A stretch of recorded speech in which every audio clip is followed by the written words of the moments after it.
Hello students, so today we are going to discuss a topic based upon the solid state drive system, that is stator voltage control. So this voltage control is nothing but done in with respect to the stator side. So here we have to control the speed of an induction motor. You can see here the speed of the induction motor.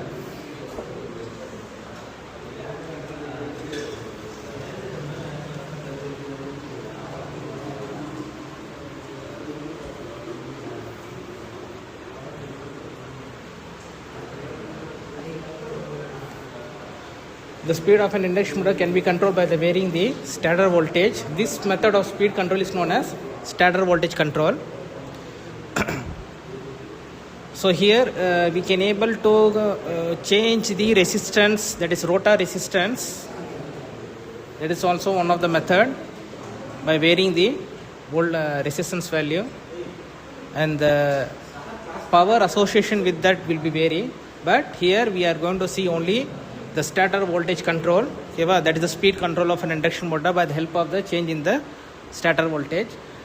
Initially we have this particular scheme. So based upon that we are going to control the input quantity such that we can able to vary the speed of an induction motor. So the various method to control the speed of an induction motor by help of input side, that is input side is nothing but we are going to give the voltage, frequency.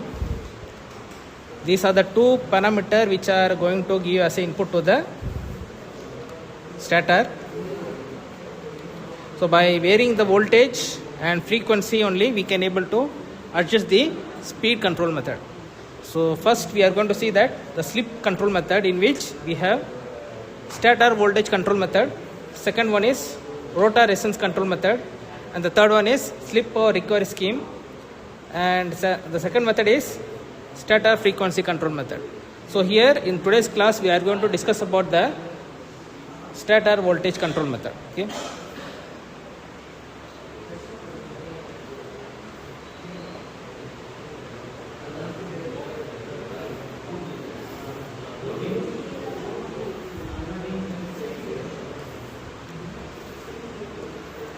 So before starting the particular topic, we had to discuss the characteristics of an induction motor with respect to the torque and speed, and how the voltage is varied with respect to them. Okay. So this is the graph showing the waveform with respect to the torque and speed relationship of an induction motor. So in y-axis we are taking torque, and in x-axis we are taking speed. So initially this TST is nothing but starting torque.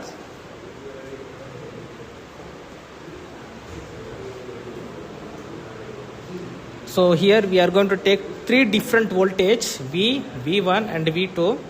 So initially you can see the condition here, V1 is greater than V2 greater than V1 greater than V2.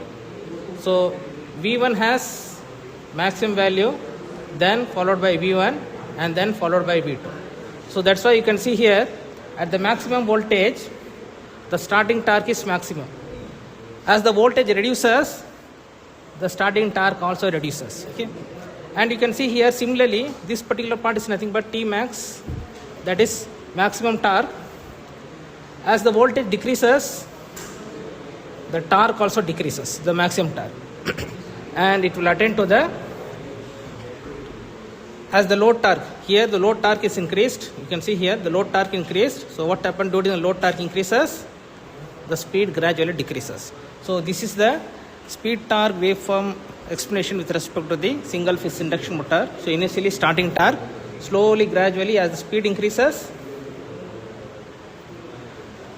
increases, torque also increases, attain a maximum value of T max. As the load torque increases, that is the load side. So based upon the load, the torque decreases. Okay. So this is the torque speed characteristics.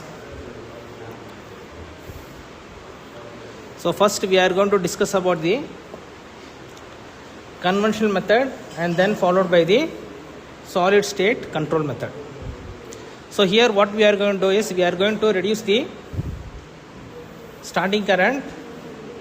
As we reduce the current, we can able to increase the voltage, or when we increase the current we have to reduce the voltage, because power is nothing but equal to V into I.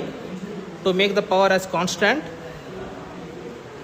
we have to use these two properties. Okay, so here you can see the starting current is reduced is that directly proportional to the input voltage. So what happens, as the current decreases, I square R loss will decrease. So losses are decreases, the mainly core loss. Actually this core loss is always constant, which is proportional to the square of the voltage. Okay, so now you see here the terminal voltage can't be exceeded to the rated value because it will damage the winding insulation. So we have to make a permissible level of the variation of the voltage.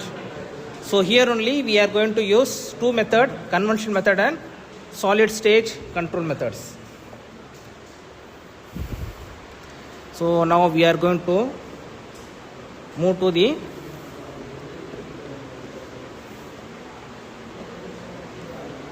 conventional method.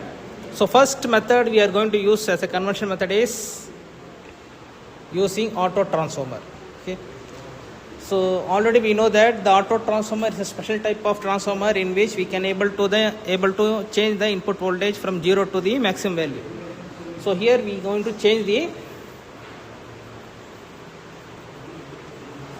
input voltage. Okay, so let us see the diagram. So this is the three-phase auto transformer, R phase, Y phase and B phase, through which we are going to give the three-phase supply, that is fixed AC voltage.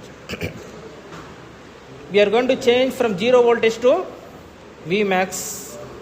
So based upon the 0 voltage to V max, we can able to change the input voltage.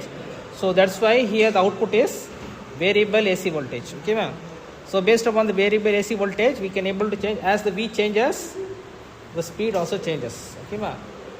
So as V decreases, N also decreases. So this is how we can able to change the speed of a three-phase induction motor. This is the conventional method.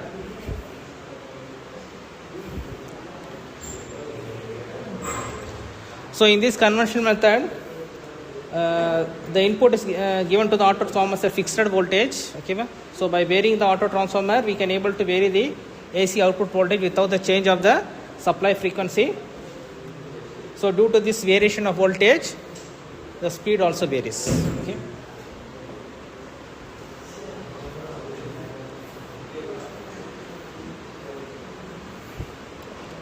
So this is next type of another method of changing the speed of an three-phase induction motor by using primary resistance which are connected to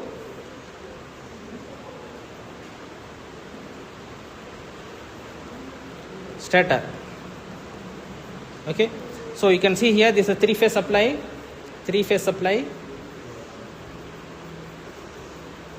RYB, and this is the TPST switch, triple pole single throw switch. This is the primary resistance RR, this is RY, and this is RB. So this particular part is a minimum resistance, R minimum, and this is the maximum resistance, R minimum, R maximum. Similarly here R minimum, R maximum. Okay, so initially what happened, R minimum,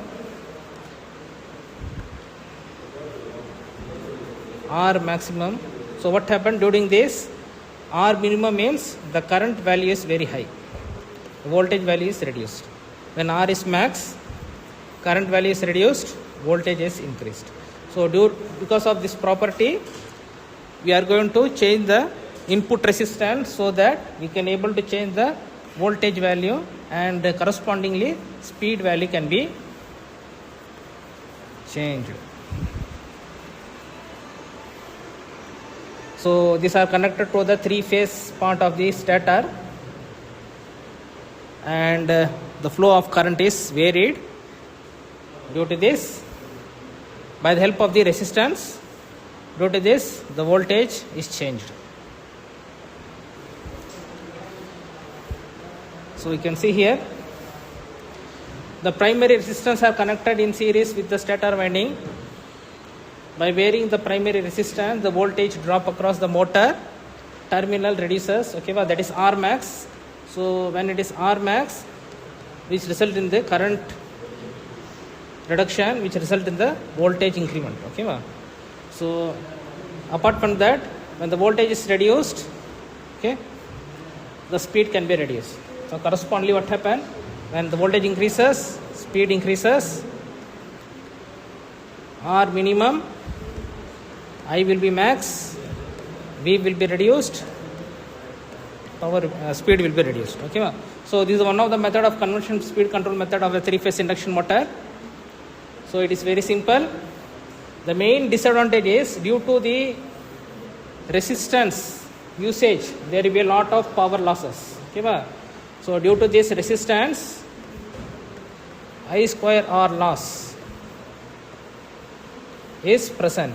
Okay, so the most of the power will be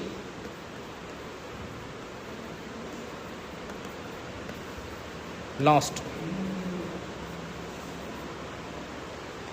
So what we are going to do is, because of this, we are going for the third part, that is AC voltage controller. So here we are going to use the polarized controllers to control the stator voltage, and which lead to the speed control system.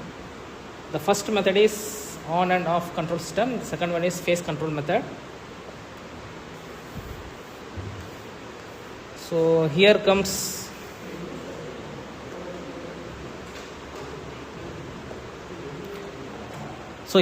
the solid state switch.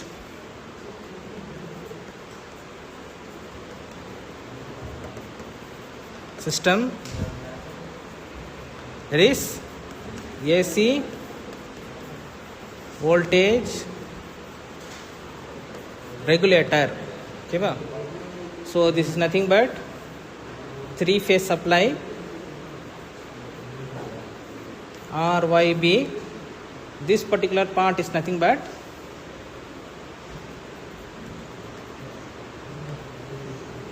half wave AC voltage regulator, because we have one thyristor and one diode. Thyristor and diode. So this is for one phase, second phase and third phase. So it will convert only the half of the waveform. So that's why it is known as half wave AC voltage regulator. So based upon the triggering pulse given to the thyristor, that is alpha, the terminal voltage will change. The voltage will change. So based upon the change in the voltage,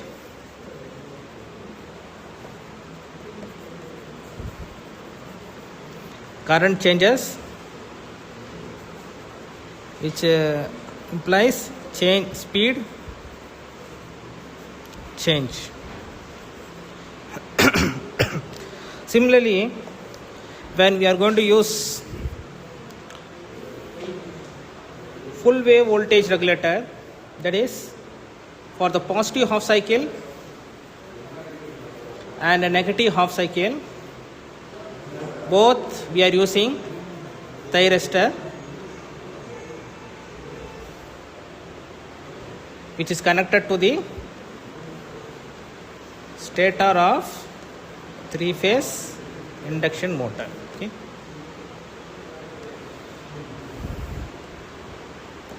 So here you can see so this is known as on and off controller. So two thyristor, based upon the triggering pulse,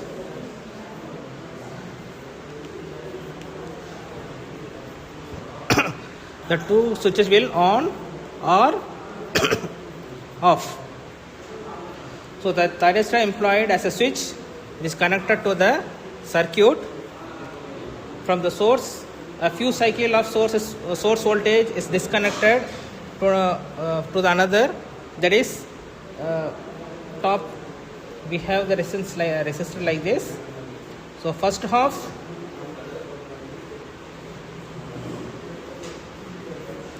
this is the first half, the second half of the waveform. So during the pulse generation, both thyristor will continuously turn on and turn off, such that we can able to change the portion of each input cycle of the input voltage, such that we can able to make continuous difference in the terminal voltage, so that we can able to change the speed of an induction motor.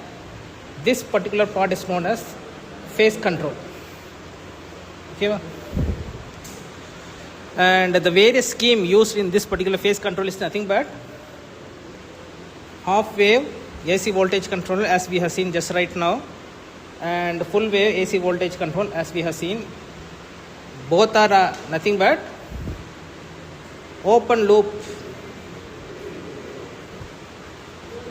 control of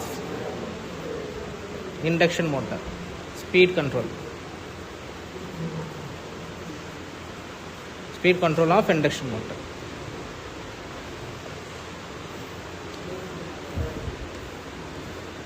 So with respect to this, there are some advantage and disadvantage regarding the operation on. The first one is the advantage. Since the circuit is very simple, it is more compact, less weight, the response time is very quick. Since we are using solid state switch, the energy save is high and it's economical method. The main disadvantage is, due to the resistance is used, there will be a low power factor. The current and voltage waveform is highly distorted due to the harmonics, and which affect the efficiency of a machine. The performance poor running the lower speed. The operating efficiency is very low as the resistance loss is very high. Maximum torque is available from the motor, which decreases with the decrease in stator voltage. Okay, wow. So T max reduces as voltage reduces. And the last one is, at lower speed the motor current excessive, and to reduce this excessive current we need a special arrangement such that a current limiter, okay,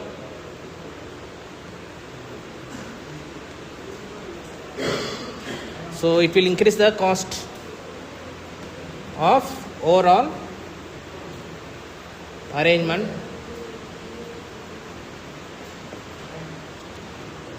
And due to this, the various application that is used here, low power application, that is fan, blowers, centrifugal switch, where the starting torque is very low, and they are used where the starting power is very high, and it is used to limit the inrush current. So that's why the current limiter is used. Okay, so I hope you understand.